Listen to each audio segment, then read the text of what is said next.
बोलो भारत माता की, बोलो भारत माता की, ಕಾಂಗ್ರೆಸ್ ಪಕ್ಷಕ್ಕೆ ಬಂಧುಗಳೇ, ನಾನು ತಮ್ಮಲ್ಲೆಲ್ಲರಲ್ಲಿ ಒಂದು ವಿನಂತಿಯನ್ನು ಮಾಡ್ಕೊಳ್ತೀನಿ.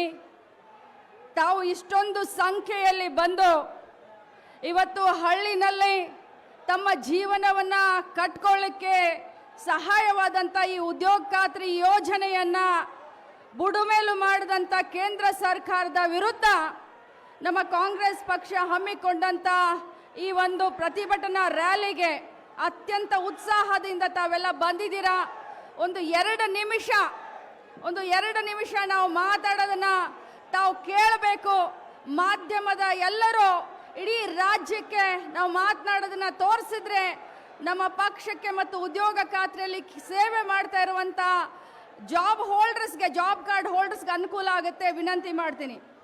ಈ ಒಂದು ಪ್ರತಿಭಟನೆಯಲ್ಲಿ ಭಾಗವಹಿಸಿದಂಥ ರಾಜ್ಯದ ಗೌರವಾನ್ವಿತ ಮುಖ್ಯಮಂತ್ರಿಗಳಾದಂಥ ಸಿದ್ದರಾಮಯ್ಯ ಸಾಹೇಬ್ರೆ, ನಮ್ಮ AICCಯ ಪ್ರಧಾನ ಕಾರ್ಯದರ್ಶಿಗಳು, ಕರ್ನಾಟಕ ರಾಜ್ಯದ ಉಸ್ತುವಾರಿಗಳಾದಂಥ ಮಾನ್ಯ ಸುರ್ಜೇವಾಲಾ ಸಾಹೇಬ್ರೆ, KPCC ಅಧ್ಯಕ್ಷರು ಉಪಮುಖ್ಯಮಂತ್ರಿಗಳಾದಂಥ DK ಶಿವಕುಮಾರ್ ಸಾಹೇಬ್ರೆ, ಮಾಜಿ ಮುಖ್ಯಮಂತ್ರಿಗಳಾದಂಥ ಹಿರಿಯರಾದಂಥ ಮೊಯ್ಲಿ ಸಾಹೇಬ್ರೆ, AICCಯ ಎಲ್ಲ ಕಾರ್ಯದರ್ಶಿಗಳೇ, ನನ್ನ ಜೊತೆ ಸಂಪುಟದಲ್ಲಿ ಕೆಲಸ ಮಾಡ್ತಾ ಇರುವಂಥ ಎಲ್ಲ ಮಂತ್ರಿವರ್ಯರೇ, ಎಲ್ಲ ಶಾಸಕರೇ, ಹಿರಿಯ ಪಕ್ಷದ ಮುಖಂಡರೇ, ಮುಂಚೂಣಿ ಘಟಕದ ಎಲ್ಲ ಅಧ್ಯಕ್ಷರೇ ಮತ್ತು ಅತ್ಯಂತ ಸ್ವಾಭಿಮಾನದ ನಮ್ಮ ಪಕ್ಷದ ಕಾರ್ಯಕರ್ತರೇ, ಗ್ರಾಮ ಪಂಚಾಯಿತಿಯ ಪರಿಕಲ್ಪನೆ ಮಹಾತ್ಮ ಗಾಂಧೀಜಿಯವರು ಯಾವತ್ತಿದ್ರೂ ಒಂದು ಮಾತನ್ನು ಹೇಳ್ತಾ ಇದ್ರು. ಗ್ರಾಮ ಸ್ವರಾಜ್ಯದ ಪರಿಕಲ್ಪನೆ ಮಹಾತ್ಮ ಗಾಂಧೀಜಿಯವರ ಉಸಿರಾಗಿತ್ತು ಅಂತ ಹೇಳಿದರೆ ತಪ್ಪಾಗ್ಲಿಕ್ಕ ಬಂಧುಗಳೇ. ಭಾರತ ದೇಶ ಹಳ್ಳಿಗಳ ದೇಶ. ಹಳ್ಳಿಗಳು ಬೆಳೆದ್ರೆ, ಹಳ್ಳಿಗಳು ಅಭಿವೃದ್ಧಿ ಆದರೆ ನಮ್ಮ ದೇಶ ಅಭಿವೃದ್ಧಿ ಆಗುತ್ತೆ ಅನ್ನುವಂಥ ಪರಿಕಲ್ಪನೆಯನ್ನು ಮಹಾತ್ಮ ಗಾಂಧೀಜಿಯವರು ಇಟ್ಕೊಂಡಿದ್ರು. ಇಂಥ ಒಂದು ಪರಿಕಲ್ಪನೆಗೆ ಕಾಯಕಲ್ಪ ಕೊಟ್ಟಿದ್ದು ನಮ್ಮ ಕಾಂಗ್ರೆಸ್ ಪಕ್ಷದ ಸರ್ಕಾರ ಮತ್ತು ದಿವಂಗತ ಅಂದಿನ ಪ್ರಧಾನಮಂತ್ರಿಗಳಾದಂಥ ರಾಜೀವ್ ಗಾಂಧೀಜಿಯವರು ಒಂದು ಮಾತನ್ನ ಹೇಳ್ತಾ ಇದ್ರು. ಡೆಲ್ಲಿಯಲ್ಲಿ ಕೂತ್ಕೊಂಡು ನಾವು ಯೋಜನೆಯನ್ನ ಮಾಡಬಾರ್ದು. ಡೆಲ್ಲಿಯಲ್ಲಿ ಕೂತ್ಕೊಂಡು 1 ರೂಪಾಯಿಯನ್ನ ನಾವು ಹಳ್ಳಿಗೆ ಬಿಡುಗಡೆ ಮಾಡಿದ್ರೆ ಹಳ್ಳಿಯವರೆಗೆ ಹೋಗಬೇಕಾದ್ರೆ ಅದು 1 ರೂಪಾಯಿ ಇದ್ದಿದ್ದು 4 ಆಗುತ್ತೆ ಅಂತ ಹೇಳಿ ಸೋರಿಕೆ ಆಗುತ್ತೆ. ಅದಕ್ಕೋಸ್ಕರ ಹಳ್ಳಿಯ ಜವಾಬ್ದಾರಿಯನ್ನ, ಅಭಿವೃದ್ಧಿಯ ಜವಾಬ್ದಾರಿಯನ್ನ ಹಳ್ಳಿಗರಿಗೆ ಕೊಡಬೇಕು. ಗ್ರಾಮ ಸ್ವರಾಜ್ಯಕ್ಕೆ ಕಾಯಕಲ್ಪವನ್ನ ಕೊಡಬೇಕು ಅಂತ ಹೇಳಿ ಗ್ರಾಮ ಪಂಚಾಯಿತಿಗೆ ಶಕ್ತಿಯನ್ನು ತುಂಬುವಂತ ಕೆಲಸ ಮಾಡಿದ್ರು. ಮುಂಚೆ ಈ ಒಂದು ಮಹಾತ್ಮ ಗಾಂಧೀಜಿ ರಾಷ್ಟ್ರೀಯ ಗ್ರಾಮೀಣ ಉದ್ಯೋಗ ಖಾತ್ರಿ ಬರೋಕ್ಕಿಂತ ಮುಂಚೆ ಪಂಚಾಯಿತಿಗಳನ್ನ ಯಾರು ಕೇಳುವಂತ ಇದು ಇರಲಿಲ್ಲ. ಕರೆಂಟ್ ಬಿಲ್ ಅನ್ನ ಕಟ್ಟಲಿಕ್ಕೆ ಕೂಡ ಆ ಹೊತ್ತಿನಲ್ಲಿ ಕಷ್ಟ ಪಡ್ತಾ ಇದ್ದು ಗ್ರಾಮ ಪಂಚಾಯಿತಿಗಳು. ಆದ್ರೆ 20 ವರ್ಷದ ಹಿಂದೆ ಯಾವಾಗ ಮಹಾತ್ಮ ಗಾಂಧೀಜಿ ರಾಷ್ಟ್ರೀಯ ಗ್ರಾಮೀಣ ಉದ್ಯೋಗ ಖಾತ್ರಿ ಬಂತೋ ಅಲ್ಲಿಂದ ಇಲ್ಲಿಯವರೆಗೆ ಹಳ್ಳಿಗಳ ಬೆಳವಣಿಗೆ ಆಗ್ತಾ ಇದೆ. ಬಂಧುಗಳ, ಇವತ್ತು ಗ್ರಾಮ ಪಂಚಾಯಿತಿ ಚುನಾವಣೆಯಲ್ಲಿ ನಿಲ್ಲಲಿಕ್ಕೆ ಗ್ರಾಮದ ಸದಸ್ಯರು ಹೋರಾಟ ಮಾಡೋದನ್ನ, ಇಲೆಕ್ಷನ್ ನಲ್ಲಿ ಕಾಂಪಿಟೇಷನ್ ಮಾಡೋದನ್ನ ನೋಡಿದ್ರೆ ಎಷ್ಟು ಅಭಿವೃದ್ಧಿ ಮಾಡಲಿಕ್ಕೆ ಅವರಿಗೆ ಅವಕಾಶ ಸಿಗುತ್ತೆ ಅನ್ನೋದನ್ನ ಮನಗಂಡು ಕಾಂಪಿಟೇಷನ್ ಆಗ್ತಾ ಇದೆ. ಬಂಧುಗಳೇ, ತಾವೆಲ್ಲ ಅರ್ಥ ಮಾಡ್ಕೊಳ್ಬೇಕು. ಇವತ್ತು ಈ ಒಂದು ಮನರೇಗಾವನ್ನು ಕಿತ್ತು ಬಿಸಾಕಿ ದುರ್ಬಲಗೊಳಿಸಿ VBG ಗ್ರಾಮ್ಜಿ ಅನ್ನುವಂಥ ಹೊಸ ಕಾನೂನನ್ನ ತೆಗೆದುಕೊಂಡು ಬಂದಿದ್ದಾರೆ. ಭಾರತ ದೇಶ ಇದು ಫೆಡರಲ್ ಸಿಸ್ಟಮ್ ಇರುವಂತದ್ದು. ಅಧಿಕಾರ ವಿಕೇಂದ್ರೀಕರಣ ಆಗಬೇಕು ಹೊರತಾಗಿ ಹಳ್ಳಿಗಳನ್ನ ನಾವು ಡೆಲ್ಲಿಯಲ್ಲಿ ಕುತ್ಕೊಂಡು ಮಾನಿಟರ್ ಮಾಡ್ತೀವಿ ಅನ್ನುವಂಥ ಹಿಟ್ಲರ್ಗಿರಿ ಆಗಬಾರ್ದು. ಬಂಧುಗಳೇ, ಅವರ ಒಂದೇ ಒಂದು ಆಸೆ ಏನು ಅಂತಂದ್ರೆ ಅವರು ರೈತರ ಬಗ್ಗೆ ವಿಚಾರ ಮಾಡ್ತಾ ಇಲ್ಲ, ಯುವಕರ ಬಗ್ಗೆ ವಿಚಾರ ಮಾಡ್ತಾ ಇಲ್ಲ, ಮಹಿಳೆಯರ ಬಗ್ಗೆ ವಿಚಾರ ಮಾಡ್ತಾ ಇಲ್ಲ.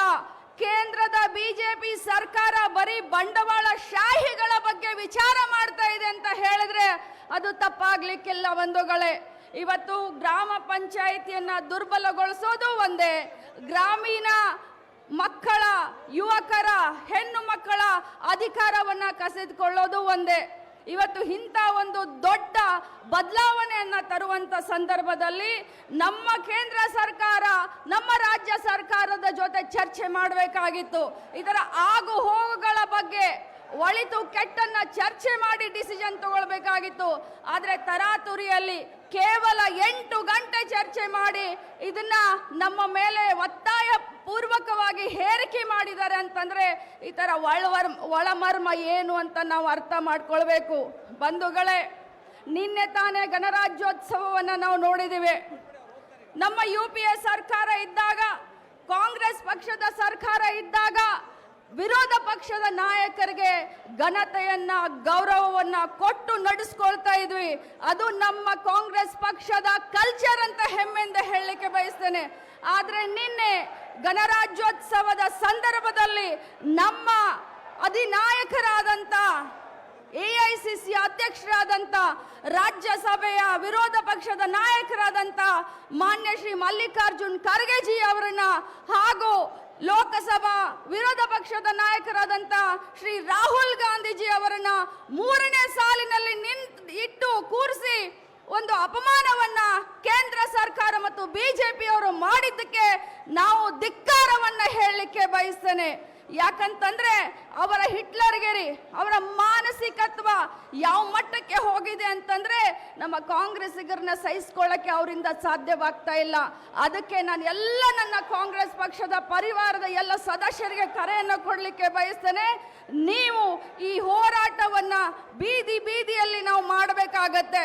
ಯಾಕಂತಂದ್ರೆ ನಮ್ಮ ಪಕ್ಷವನ್ನ ಉಳಿಸ್ಕೊಂಡ್ರೆ ಈ ದೇಶವನ್ನ ಉಳಿಸ್ಲಿಕ್ಕೆ ಸಾಧ್ಯವಾಗುತ್ತೆ ಅನ್ನುವಂತ ಮಾತನ್ನ ಹೇಳ್ತಾ, ಈ ಒಂದು ಬೃಹದಾಕಾರವಾದಂಥ ಪ್ರತಿಭಟನಾ ರ್ಯಾಲಿಗೆ ತಾವೆಲ್ಲರೂ ಬಂದು ಇಷ್ಟೊಂದು ಸಂಖ್ಯೆಯಲ್ಲಿ ಪಾಲ್ಗೊಂಡು ನಮ್ಮ ಮಹಾತ್ಮ ಗಾಂಧೀಜಿ ರಾಷ್ಟ್ರೀಯ ಗ್ರಾಮೀಣ ಉದ್ಯೋಗ ಖಾತ್ರಿಗೆ ಬೆಂಬಲವನ್ನು ಸೂಚಿಸಿದಕ್ಕೆ ತಮಗೆಲ್ಲರಿಗೂ ಕೂಡ ನಾನು ಅಭಿನಂದನೆಯನ್ನ ಮತ್ತು ಧನ್ಯವಾದವನ್ನು ಹೇಳಿ ನನ್ನ ಮಾತನ್ನು ಮುಗಿಸ್ತೀನಿ. ಜೈ ಹಿಂದ್. ಶ್ರೀಮತಿ ಲಕ್ಷ್ಮೀ ಹೆಬ್ಬಾಳ್. ಹೆಚ್ಚಿನ ವಿಡಿಯೋಗಳಿಗೆ ಪ್ರತಿಧ್ವನಿ ಯೂಟ್ಯೂಬ್ ಚಾನೆಲ್ ಸಬ್ಸ್ಕ್ರೈಬ್ ಮಾಡಿ, ಬೆಲ್ ಐಕಾನ್ ಕ್ಲಿಕ್ ಮಾಡಿ.